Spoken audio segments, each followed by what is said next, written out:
Газета «Ткварчельский горняк» выходила со дня основания города 1942 года, и горожане ее любили, потому что она отражала все, что происходило в маленьком, но уютном городке. Люди приходили в редакцию, писали письма, в которых просили о помощи или, наоборот, рассказывали о своих коллегах, соседях, друзьях. Но с началом войны в Абхазии редакция оказалась в трудном положении. Редактор Сократ Джинджоля, будучи депутатом Верховного Совета Абхазии, уехал на очередную сессию.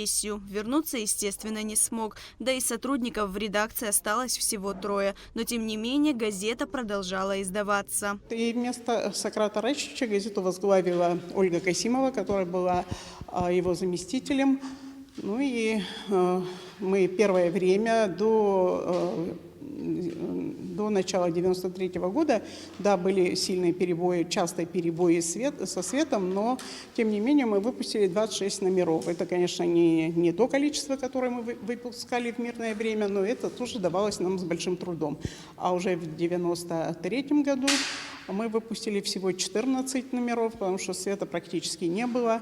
Ну вот, когда была возможность, выпускали, а иногда, должна вам сказать, в типографии, в которой работали одни только женщины, они иногда несколько номеров вообще собрали вручную. Каждое слово, вот представляете, вручную набирали тексты. За время войны было издано всего 40 номеров. Первый военный номер датирован 15 августа 1992 года, а последний 9 июня 1993.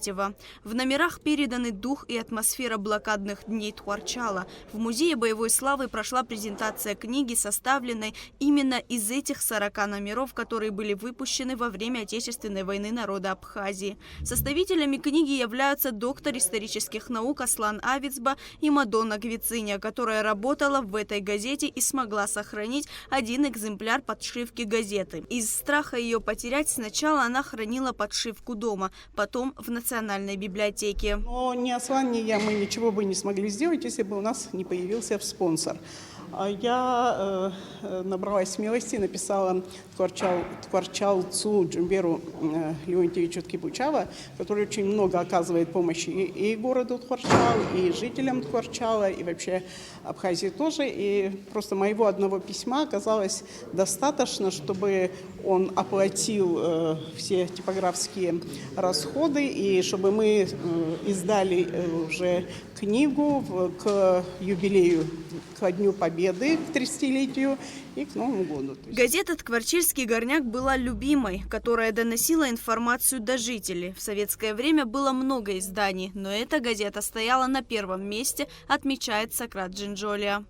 К чести газеты, нужно это героизм, конечно, с самого начала, с первого дня войны был взят правильный тон, правильное отношение к тому, что происходит, правильное отношение к противнику. Это не только Волощук, так сказать, но сама редакция, Мадонна, вот здесь находится Нателла Вобо, Касимовой, к сожалению, здесь нет, она живет далеко, в Нижнем Тагиле. Вот 3 человека, на ком держалась газета и делалась. Да, писали люди, но это было не очень.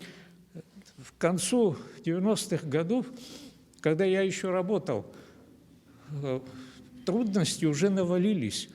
Электроэнергии не было вовремя.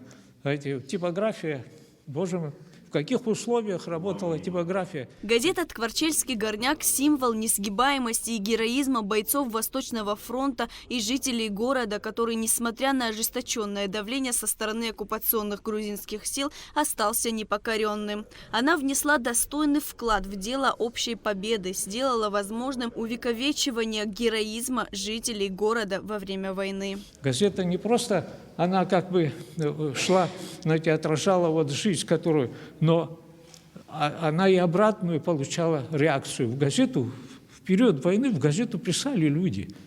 Это же удивительно. Они, значит, верили в то, что... Я еще раз хочу подчеркнуть, что слово, которое несла газета, верили этому слову, верили. И вот эти слухи все, они опровергались.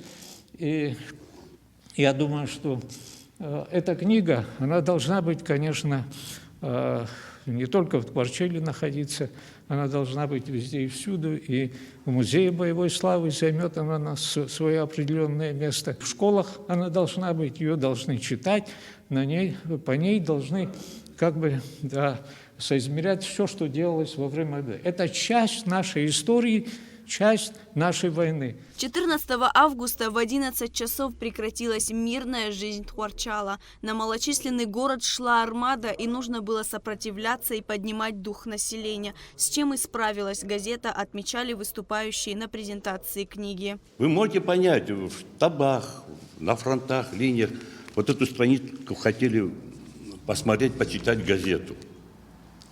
И газета свою роль выполнила.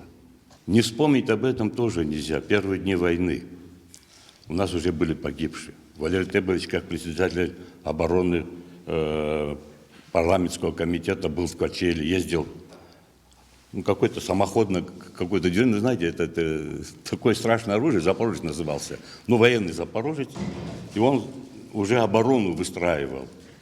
И у нас была надежда, что мы выиграем. Мы первый день уже после 11 часов дня боев мы уже выступали ночью и говорили, что мы одержим победу.